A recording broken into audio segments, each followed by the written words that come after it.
crew for Born Global. I want to show you something special. It's something that a lot of people doing international business struggle with. You can hear it, right? I'm going to show it to you. Wait a second.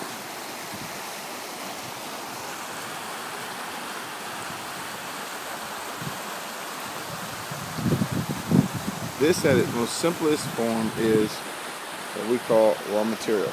We're looking at magnesium, granite, and I mean a whole shitload of it. Excuse my French. And we hear about guys in Africa and other places always trying to sell these raw materials. And what they struggle with, you have a bunch of guys trying to get in on this business when unfortunately the process of taking it out, selling it, and otherwise is extremely cost inhibitive to almost everybody but a handful of the largest companies on earth. And there's always a need to say, hey, I'm basically, I know this stuff is used, I know it's put in the process. I'm literally sitting here standing on it, why in the hell can't I use it? Well, I typically push a little bit away from these kinds of businesses because I know all of the particulars that are involved in it. And I know at the end of the day, you're dealing with a couple of people who deal with nothing but this, and they know how to negotiate this stuff down to the last freaking penny. The future really is given to those people who can take this stuff. I want to put my back to it. Who can take this stuff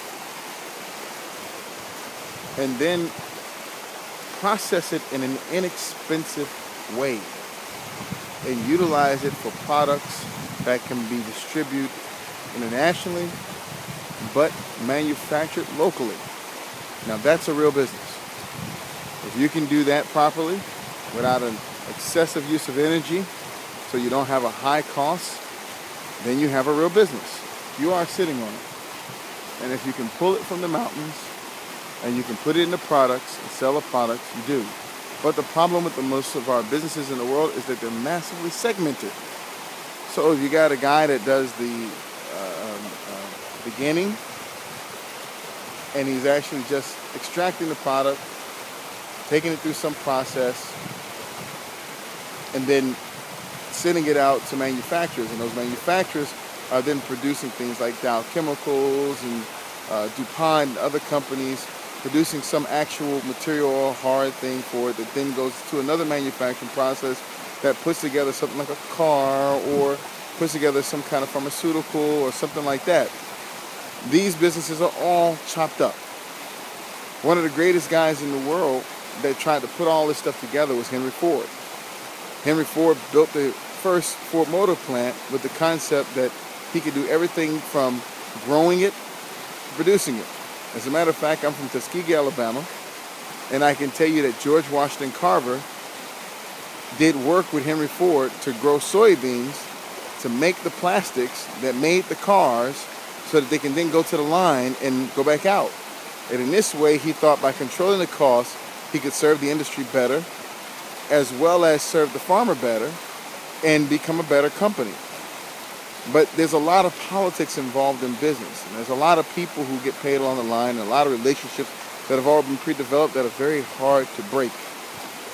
So absolutely the future goes to the individual who can grab this stuff from its core, from its simplest point, and put it in the hands of the user who actually utilizes it. And that means taking something like this and being able to make a car from it or make something else. But it requires a sincere and deep level of innovation and investments in science and technology to do so. And this is real business. This is what it really boils down to. We travel a lot. We talk about a lot of things. And people ask me why I'm in IT. I'm in IT, I'm in innovation, I'm in technology because I understand this business a lot. And I understand math, if nothing else. And the essential portion of it is that the science and technologies that we work on in nanotech, IT, those are the things that are literally changing the dynamics of this so that not a few companies can control this. Because I want you to see what's bigger.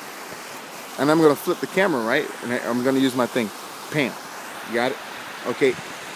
What do you see? You see hills, mountains, rivers, everything else. It's going to require people to pull this work out. And this is how cities are built. They're based on this basic economy that comes from taking these raw materials and building a city from it. Because people come in here, and when those people come in here to do this work, they can't live that far from these materials or this process, or it becomes expensive and cost inhibitive for them to travel back and forth. And therefore they have to build schools to educate the children that they have, because Susie falls in love with John.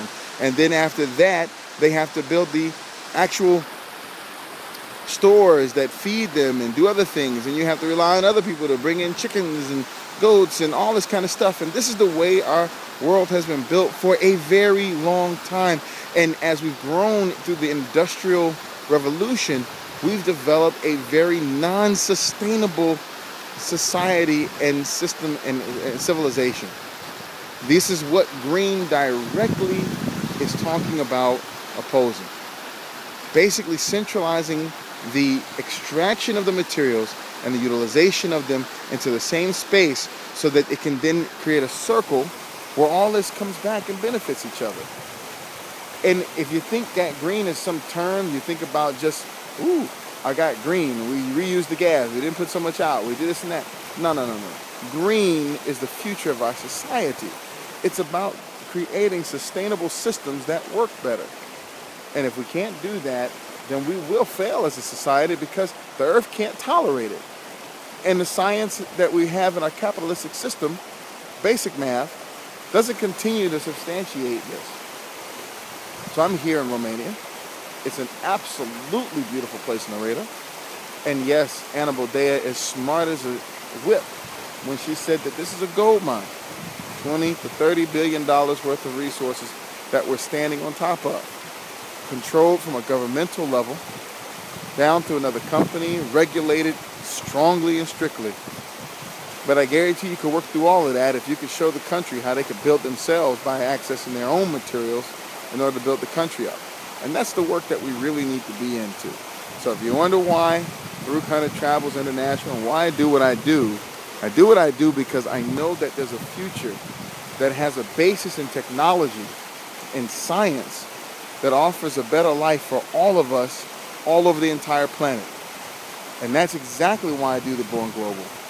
And what you're looking at right now is why it's so important.